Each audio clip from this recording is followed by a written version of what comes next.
الحمد لله رب العالمين، والصلاة والسلام على رسوله الكريم وعلى آله وأصحابه أجمعين. أما بعد، السلام عليكم ورحمة الله وبركاته. بإذن الله تعالى این حلقه 71 از آموزش کلمة التوحید، كلمة الطيبة، كلمة الإخلاص، كلمة التقوى، عروة الوثقى، لا إله إلا الله محمد رسول الله می باشد که معنی این کلمه نیست معبود برحق بجز الله و محمد رسول الله می باشند صلی الله علیه و سلم. ما در چندین حلقه های گذشته شرط پنجمین صحت لا اله الا الله را بیان نمودیم که این محبت است و البته مسئله محبت را به نهایت به یک شرحی با تفصیل و وسیع به شما بیان نمودیم و دانید که همین محبت ضدش کفر است. ضد محبت این بغض است یا که کره است و همین بغض و کره وقتی که در انسان به وجود می آید محبت نابود می گردد. برای همین علما میگن کفر البغض و الکره، کفر بغض و کفر کره. معنای بغض و کره چیست؟ یعنی تعریف بغض و کره. بغض این شکننده محبت است. علما میگن مباغضه و تباغض، یعنی بغضی که از دو طرف به وجود می آید به مانند صیغه مفاعله، ضد تحابب. یعنی بغض این ضد محبت است، اما کره به فتح کاف کره یا که به ضمش کره گوید هم هر دو لغت هم جایز است. این ضد حب است و ضد رضا است که هر دوی این عمل وقتی که در انسان به وجود می آید کفر است. البته بغض و کره، بغض الله، کره الله، بغض رسولش، بغض قرآن، بغض دین، بغض سنت، بغض و بدبینی و کره و بدبینی چیزی که رسول الله صلی الله علیه و سلم آوردند. فرق نداره که این چیز چی باشد. یکی از چیزی که رسول الله صلی الله علیه و سلم آوردند این همه شکننده اسلام است و انسان را کافر می کند.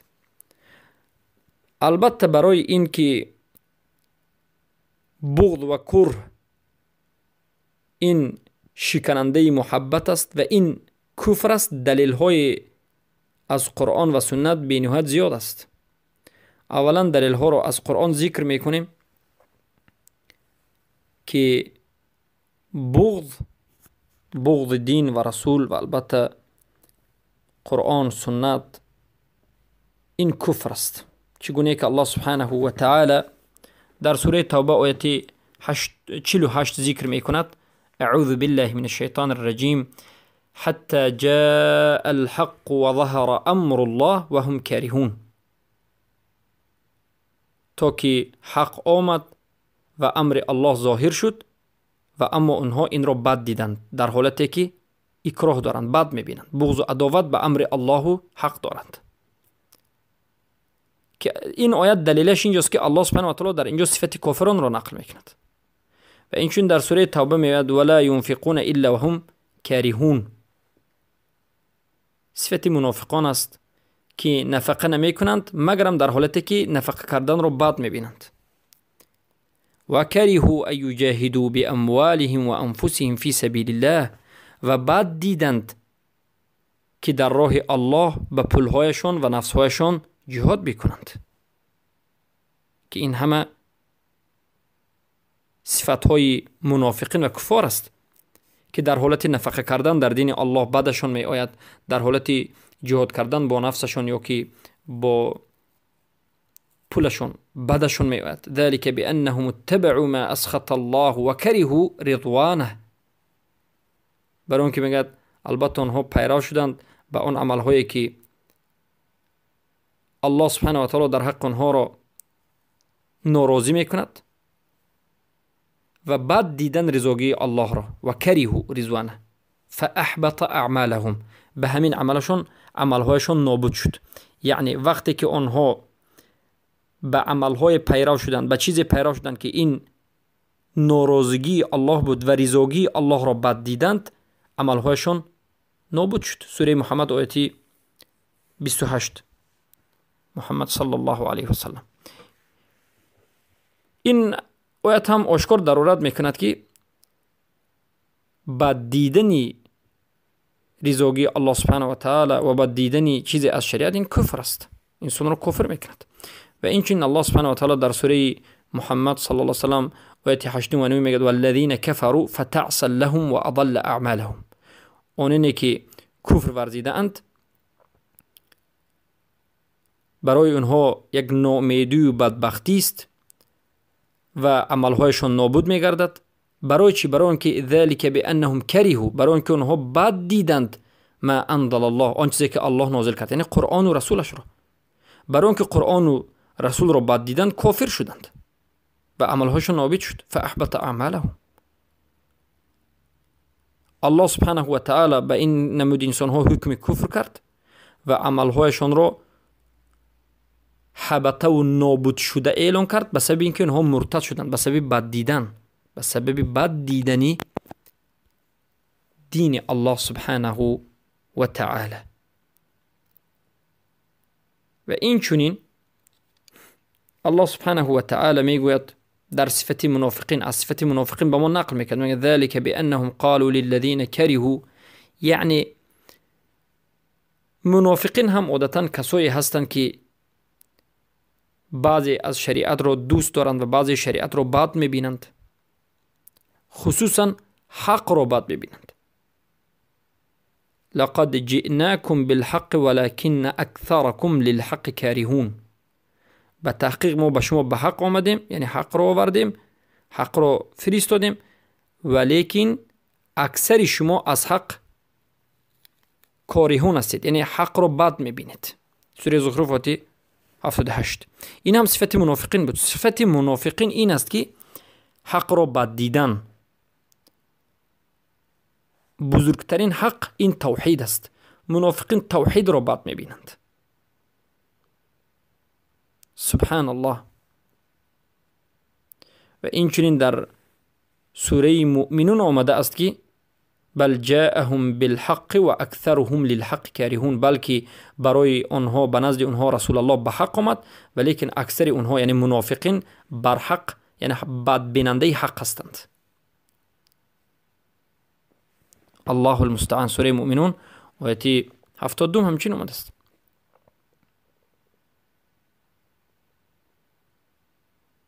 و این چنین الله سبحانه و تعالی ذکر میکنه و اذا ذکر الله وحده اشمئزت قلوب الذين لا يؤمنون بالاخره.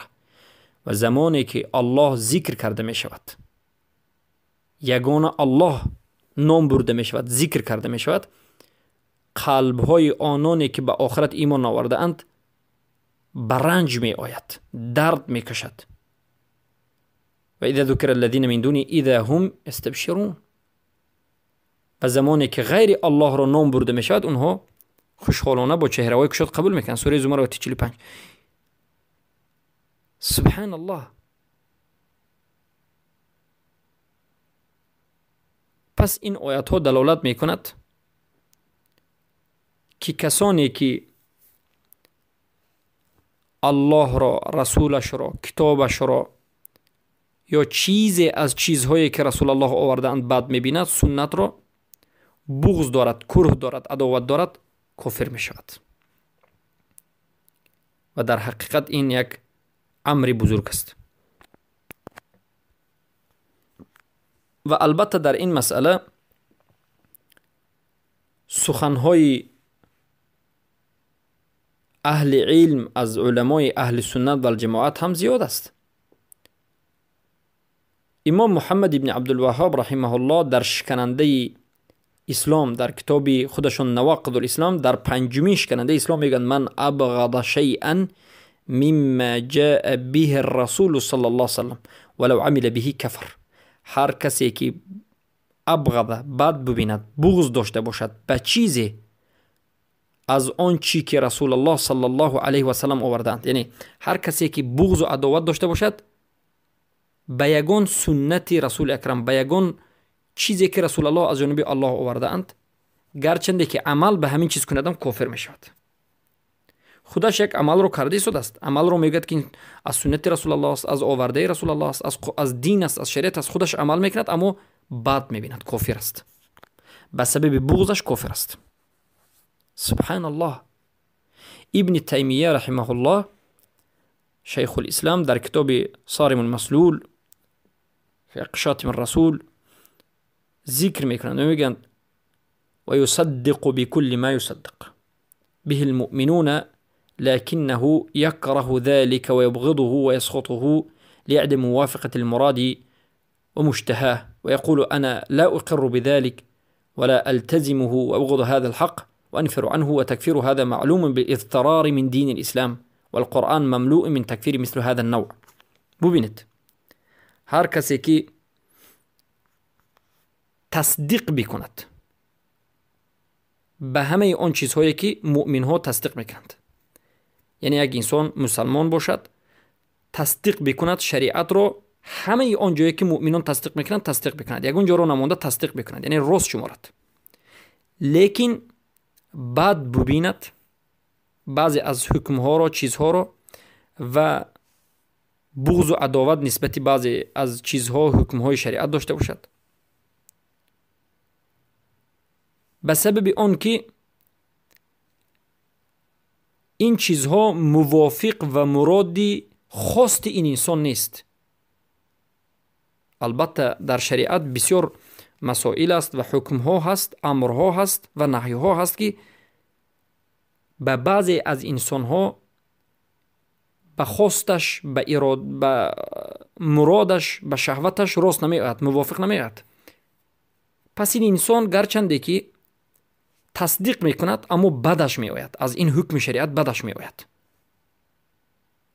و این حکم شریعت رو بد می بیند و بغض و عداوت نسبت این حکم دارد، موافق این حکم نیست، برای اینکه این حکم موافق این انسان نیست، موافق شهوتش نیست، موافق خواستش نیست. می گوید مثلا من انمین حکم رو اقرار نمی کنم و من این رو بد می بینم، بغض و عداوت می دارم و من همین عمل رو انجام نمی دهم، ملتزمی همین حکم نمی شوم. پس میگن شیخ الاسلام که تکفیر این انسان یعنی کافر شماریدن این انسان، تکفیر یعنی کافر کردن کسی، کافر شماریدن انسان، تکفیر این انسان معلوم به اضطرار است از دین اسلام، یعنی چیزی بینهایت معلوم و مشهور است و قرآن پر از تکفیر این چنین انسان ها است و از تکفیر مثل این نوع است.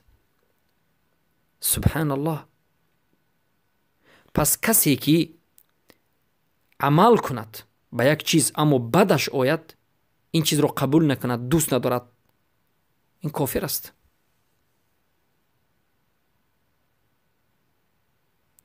پس میگویند که بهوتی در کشاف القناع شرح الاقناع للحجاوي میگوید قوله ان كان مبغضا لما جاء به الرسول ولو لم يشرك بالله لكن ابغض السؤال عنه ودعوة الناس اليه كما هو حال من يدعي العلم ويقرر أنه دين الله ورسوله ويبغضونه أكثر من بغض دين اليهود والنصارى، بل يعادون من التفت إليه ويحلون دمه وماله ويرونه عند الحكام ويرمونه عند الحكام. سبحان الله. ببینید میگند سخن شیخ که گفتند هر کسی که بد بیننده باشد آن چیزی که رسول الله آوردن، این سخن شیخ محمد الوهاب است که در پنجمین شکننده اسلام گفتند هر کسی که یکی از چیزی رسول الله آورده را بد بیند. در زیر شرح همین بهوتی میگوید که گرچنده که به الله یک کس شرک نآورد، اما لیکن بد بیند سؤال کردن در مسائل الله را و در مسائل شرک را آموختن را بد بیند و بد بیند که مردم به سوی توحید دعوت کرده می شوند. انمین انسان میگن به مانند کسی که امروز حال بسیاری از مردم است که میگن ادعای علم میکنند و دعوا میکنند که همین توحید و همین علم از دین الله هست، از دین رسول است، اما بد میبینند. آموختن توحید را، آموختن شرک را، آموختن دین را بد میبینند، به نهایت سخت بد میبینند. حتی از یهود و نصارا، از دین یهود و نصارا هم دیده علم آموختن شریعت را بد میبینند. و هر کسی که علم شریعت رو میآموزد تو به درجه بد میبینند که هر کسی که علم شریعت رو میآموزد آموزنده علم شریعت رو هم بد میبینند. خون مالش رو حتی حلال میکنند و به نزد حاکم ها به شکایت میرن و این طالب علمان رو میگذارند. یعنی انمین میگن بغض است و انمین شکننده اسلام است. الله المستعان. پس این اگر در عصر این علمای گذشته باشد، در عصر ما مردم به کدام درجه رسیدند و چی برسد در عصر ما به علماء سوء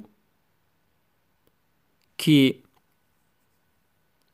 دین الله را تلبیس کردند، تغییر می دهند، مردم را فریب می دهند و دین الله را با یک تغییرات به مردم می رسانند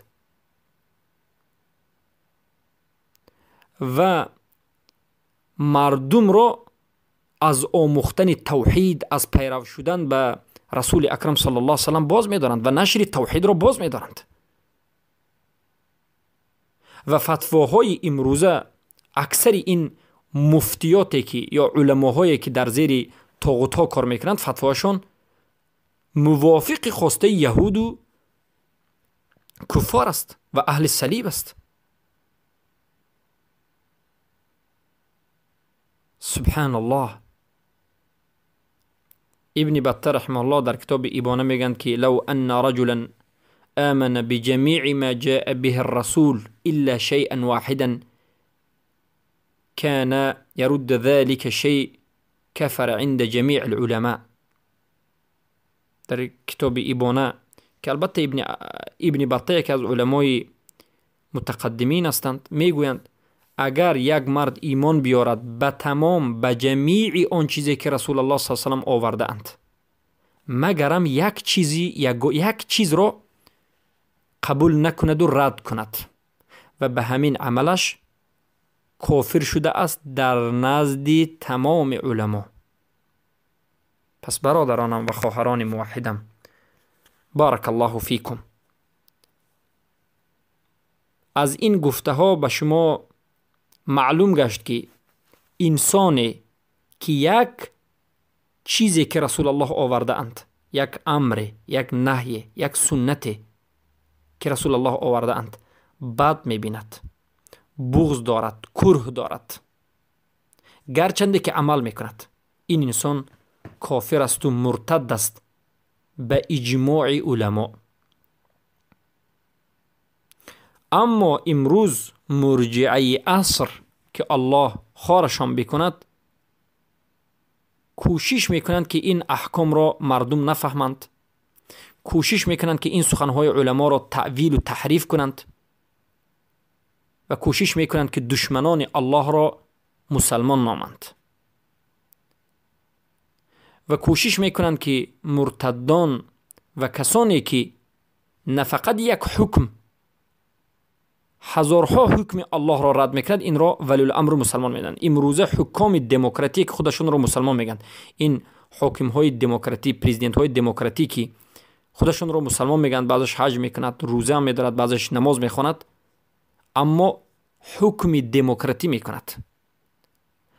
از چیزهای رسول الله آورده، حکمهای رسول الله آورده به مانند دست را بریدن در حالت دزدی، به مانند دره زدن در حالت زنا کردن یک دختر و پسری که شوهر و زن نگرفته است، یا که رجم کردن زن و مردی که زنا کرده است،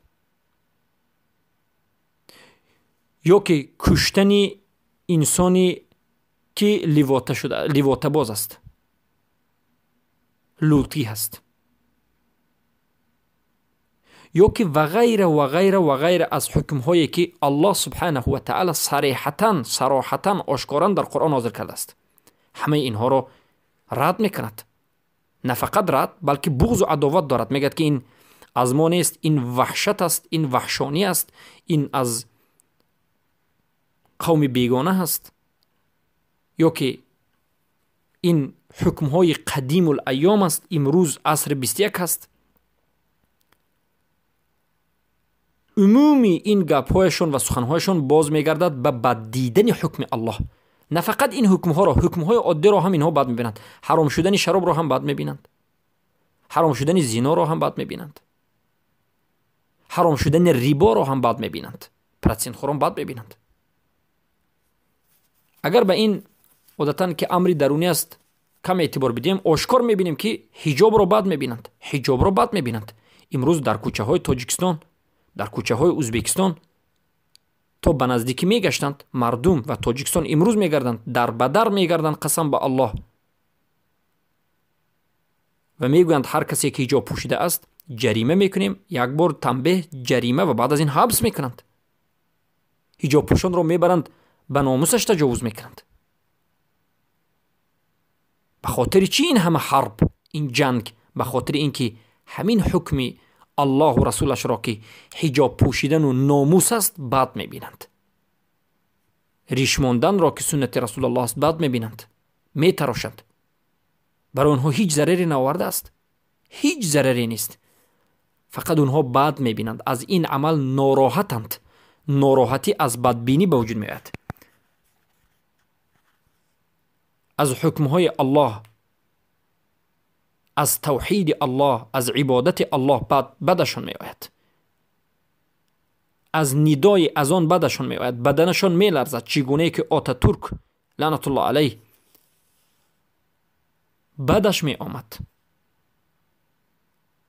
یک روزی نشسته بود که صدای اذان برآمد، غضبش برآمد، گفت چرا صدای اذان میبرد، نابودش بکنید. تمام مسجدها را نابود کردند، اذان را مخفی میگفتند.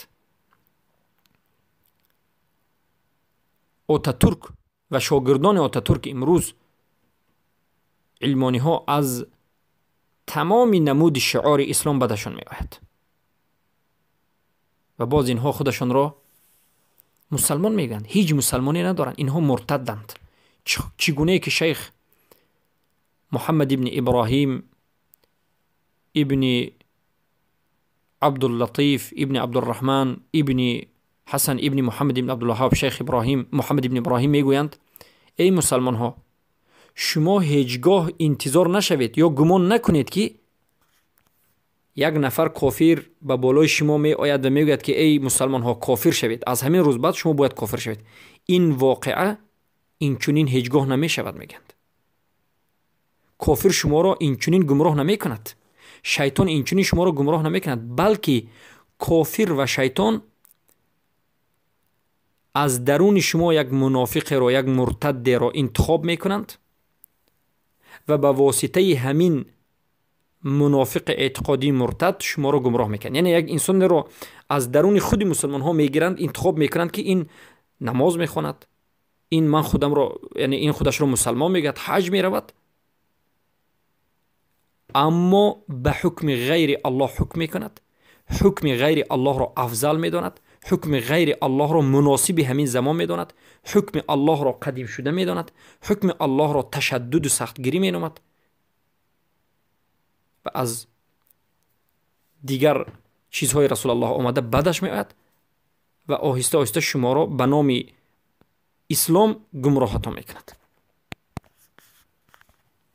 الله این شیخ بزرگوار را رحمت کند. این سخن را در کتاب قوانین الوضعیه الحکم بقوانین الوضعیه در یک رساله نوشته کردند. بارک الله فیکم. پس امروز بسیاری از این حاکم هایی که در روی تخت موقتی نشسته‌اند از این دولت های دموکراتی، همه دولت های دموکراتی میبینیم که کفرش، یک نمود کفرش این کفر بغض است، کفر بغض و کفر کره است. و البته غیر این دیگر کفرها هم دارد، کفر مثلا امتناع دارد، کفر ایبا و امتناع، کفر تولی و اعتراض، کفر استکبار، کفر شک و جهل، همین نمود کفرها رو دارد و این یک نمود کفرها هم در اونا دیده می شود.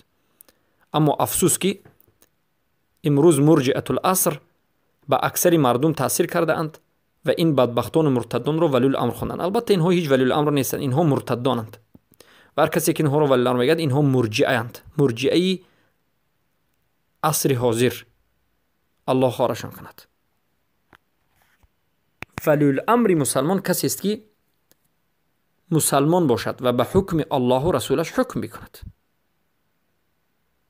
بارک الله فیکم. و با همین این حلقه رو به پایان میرسونیم و باذن الله در حلقه آینده به شما باقی مانده از مسائلی که تعلق به